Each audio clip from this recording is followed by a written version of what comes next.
Je vais vous dire des histoires. Il a interprété des rêves pour des prisonniers. Et ça ne donnait rien.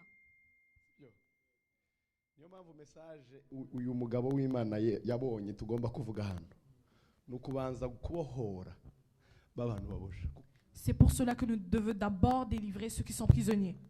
Kandi hahandi nasoreje ejo imbabazi zageze muri wa muntu wari umugaye.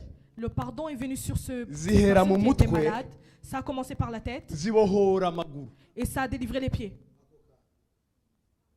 Yamubwiye ijambo ngo ndakubabariye aryumvira mu Il mutwe lui a dit la parole je te pardonne. Il a entendu ça par la kandi riba tête, ryonyine gusa et c'était la seule chose. ribohora mu mutwe. Ça a délivré la tête. Rimaze kubohora mu mutwe Après avoir fait ça, ribohora umutima. ça a délivré le cœur. Rimaze kubohora Après umutima avoir délivré le cœur, riramanuka ingingo ça a zose descendu vers les membres. ikimuga kirahaguruka. Et ce qui était handicapé a marché. Binyezo uburyo gombi urubanza rw'ibyaha imbaraga bizabyo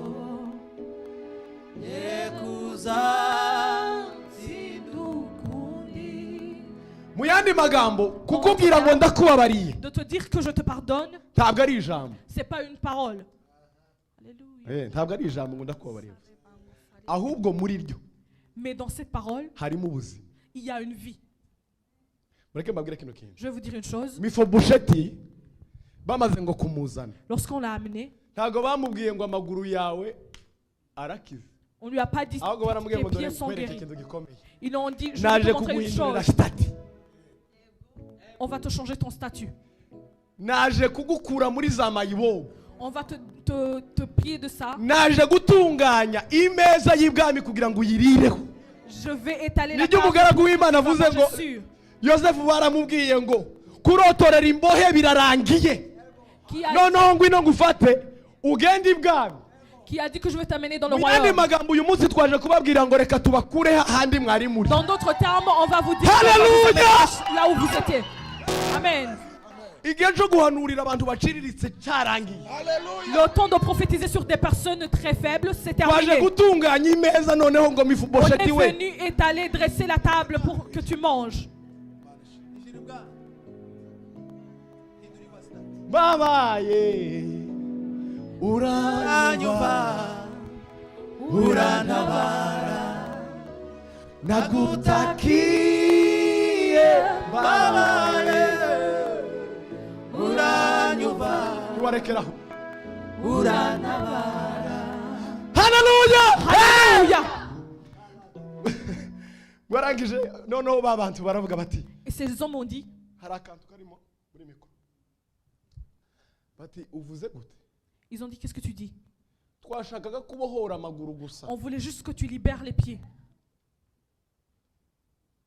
twashakaga gusa kumukiza amaguru gusa On voulait juste que tu lui guéris les pieds. umutima akaguma akikorera inzandiko Mais z'abamwandikiye. dans le cœur, qu'il porte toujours les écritures qui le condamnent. Ariko muzi umuntu uri gusabiriza mugayiza ukuntu aba afite ibintu byinshi cyane. Vous savez comment un mendiant Hari igihe porte trop de gusaba ukavuga choses. ngo ademe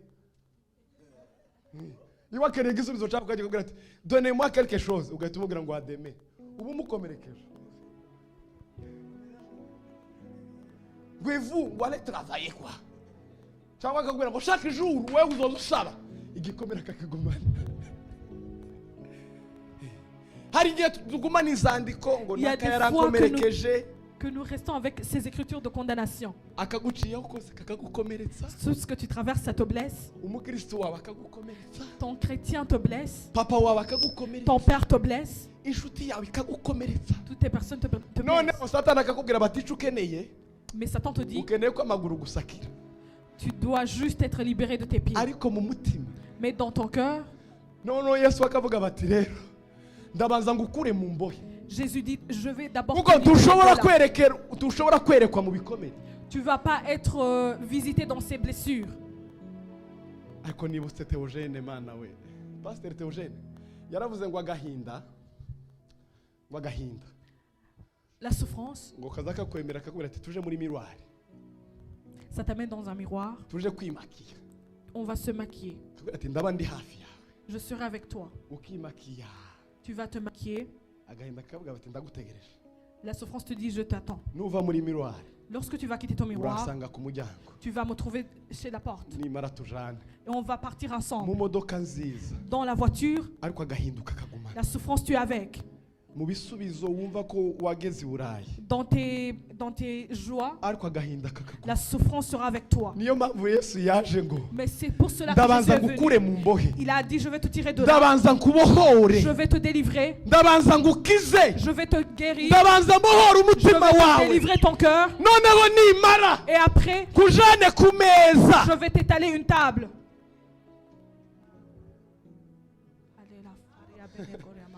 Yadusanze twigaragura nk'ivata idukuraho, iratweza iratubabarira, ikiruta ibindi dusezeranye ubwiza. Haleluya! Haleluya! Ndagira ngo none ahangaha nsoze kuri iki kintu. Et je vais clôturer par cette chose. Wakiriye uyu mugoroba, Qu'est-ce que tu as eu ce soir? niki cyakijije? Qu'est-ce qui t'a guéri? Ibyumba byababaye Les chambres qui ont été blessées, tes compartiments qui ont été blessés. bibanze byakira imbabazi, D'abord, reçoivent le pardon. kuko ndore impamvu ngarutse kuri aka kantu, La raison pour laquelle je retourne sur ça, ngikomeretse lorsque je suis encore blessé, mba nifungiranye, je suis enfermé. sinshobora kurotera ibwami. Je ne peux pas rêver dans le royaume. Koze igitangaza profeti. Yosefu inzozi yaroteye mu mfungwa, Joseph, les rêves qu'il a eus dans les prisonniers, ça n'a pas donné une grande chose. kurotera mu bikomere, Rêver dans les blessures, kurotera mu kutumva imbabazi. rêver dans le manque de pardon. Uzi ko nasanze indwara nyinshi Et vous savez que plusieurs zituruka mu maladies, kuba ufite ibikomere. ça provient des blessures. Uzi ko none ahanga ntuzi ko nishimye, Vous savez que je suis content. shatse kubabara nonaha Quand je me mets dans la nibeshe souffrance, gatoya ngahita nibuka nk'abantu bankomerekeje. si je me souviens des personnes qui m'ont blessé, None ahangaha là maintenant, ni ukuhavana depression, je quitterai ici avec une dépression. ariko none ahangaha nakiriye imbabazi, Mais là, si je reçois le ni pardon, ukuvuga ngo nogenda nemye je marcherai no kugera mu rugo aho numvaga hari umwijima, là où j'arriverai dans no kugera l'obscurité, muri famiye yanjye nkumva ahantu hari umwijima, là où j'arriverai avec umuco w'imbabazi uramurika, la lumière du noneho nkaba mvuye mu mfungwa et je quitte les nkaba prisonniers nijiye ibwami, et j'entre dans le kandi iyo maze royaume. kugera ibwami Lorsque je serai dans le basanga royaume, imeza itunganye. je vais avoir une table déjà dressée. Niyo mpamvu noneho zaburi rero imaze kwinjira muri Quand Dawidi le psaume est déjà dans toi, yageze ahantu aravuga ngo untunganyirize ameza David a dit tu vas dresser la mbele table.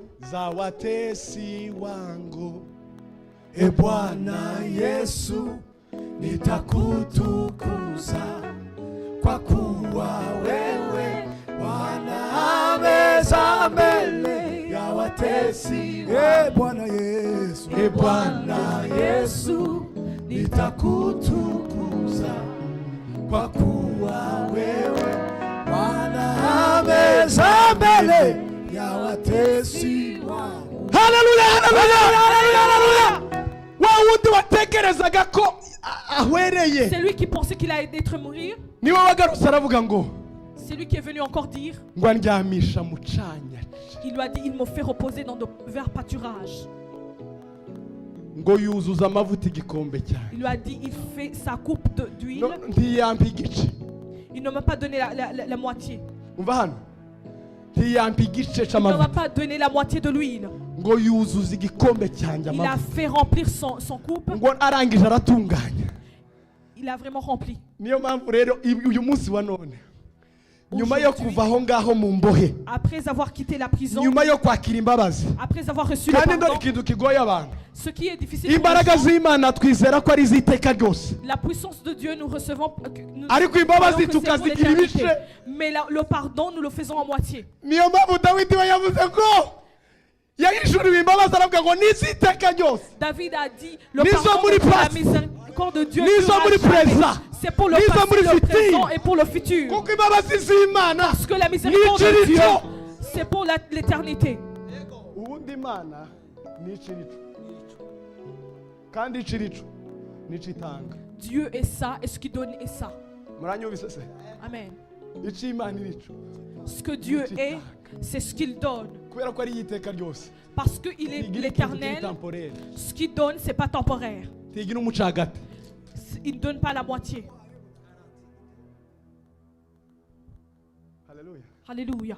Alléluia. Alléluia. Uranezerewe. Est-ce que vous êtes content? Wahaguruka tugakora ikimenyetso gusa cyo kuvuga ngo noneho. Vous pouvez vous lever, on va faire un signe. Twahuriye ahangaha.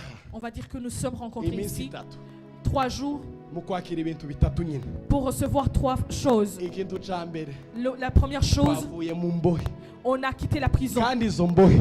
Et ces prisonniers, Ufate ka kantu kakubabaje. tu vas faire cette chose qui t'a Nimba ari blessé. umudamu wakubabaje. Si c'est ta femme, Nimba ari umugabo si wakubabaje. c'est ton époux, Nimba ari umuvandimwe. si c'est ton frère, Uvuge ngo impamvu noneho Yosefu yagize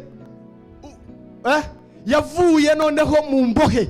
tu vas dire la raison pour laquelle il a quitté la prison. Bigira umumaro kubera iki? Ce qu'il a rêvé, Kubera ko yabanje kuva ça a donné quelque chose parce qu'il a déjà d'abord été retiré des prisonniers. Tu vas dire aujourd'hui, intambwe ya mbere nateye le pas que navuye mu mbohe. j'ai quitté la prison. Ndetse nabo nari mboshe. Même ceux qui étaient emprisonnés, je les ai délivrés.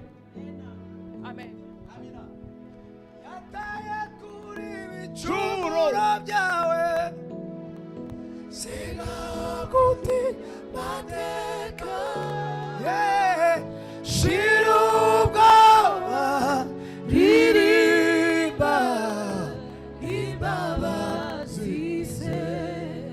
Noneho nurangiza icya kabiri. Et après ça, tu vas dire la deuxième chose. Nyuma yo gusohoka aho ngaho mu Après avoir mbohe, quitté la prison, uvuge ngo nahawe ikindi cyerekezo. tu vas dire j'ai eu un nouvel objectif. Amaze kuva mu mbohe yagiye ibwami. Il a été dans le royaume. Amaze kugera ibwami, Lorsqu'il est arrivé chez le roi, ibyo yarose byose noneho tout ce qu'il a eu comme ntabwo rêve, yarimo abiha imbohe. il n'a pas donné chez les Uvuge ngo uyu prisonniers. munsi noneho Tu vas dire aujourd'hui, ngiye gutangira guhanurira nation. je vais prophétiser pour les nations. Ngiye kurota nguri ibwami. Je vais rêver comme celui qui est dans le roi. Amen.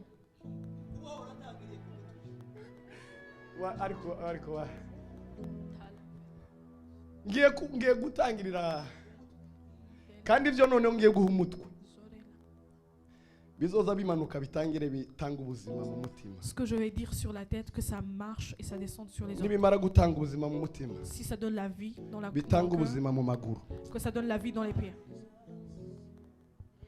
Nibimara gutanga ubuzima mu mahoro, Après avoir donné la naho vie dans les nkandagije pieds, ibirenge, là où tu poses tes pieds,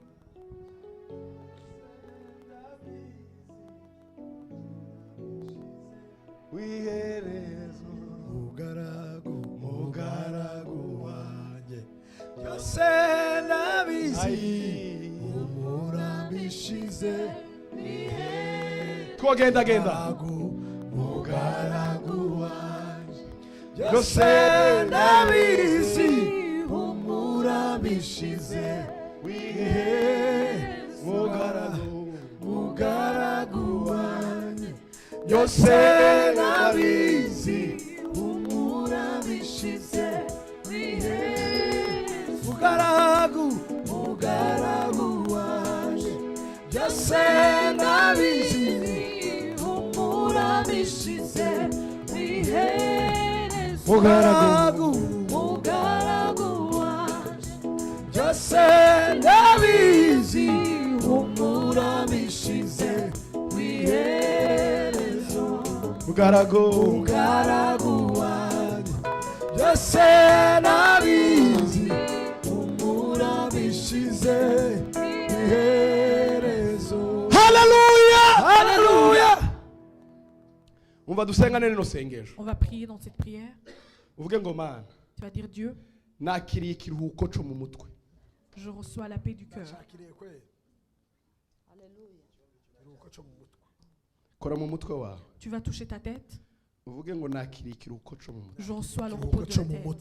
Gutekereza ko nkiboshe Les pensées d'être emprisonné, bisigaye ahangaha, ça reste ici. nakiriye ikiruhuko muri aspect zose. Je reçois le repos dans tous les aspects. Nakiriye ugukira mu mutwe. Je reçois la guérison. Ngiye gutekereza none nguri ibwami. Je vais penser comme une personne qui est dans le royaume. Indoto zanjye ntabwo zongera gutekereza nka nyagufa. Ça va plus penser comme une personne qui ahubwo noneho ndi gutekereza je vais penser comme une personne nk'igikomangoma, comme une personne puissante. nakiriye ibyiza, nakiriye imeza y'ibwami, nakiriye gukira kw'amaguru, nakiriye noneho no gukira mu butunzi, kuko wambohoye muri iyi weekend. Amaguru yanjye atangiye kugenda aho ntagendaga, atangiye kwinjira mu miryango ntinjiragamo, kuko wanyijije. Nari Mifibosheti, ariko uyu munsi ndi kurira ibwami, kuko aho ngaho niho washize. Stati yanjye y'uyu munsi irahindutse, kubera ko imisozi yakuweho, yarangiye, yashizweho iherezo, ninjiye mu bundi bwiza. Haleluya. Musengere risoza. Mana tugushize hejuru, ushimwe ku kiruhuko ushize muri uyu muryango, ushimwe ku mbabazi utanze hano hantu, ushimwe ku bohoye. Izina ryawe ndishirwe hejuru, kuko ni wowe umenya ibyiherereye.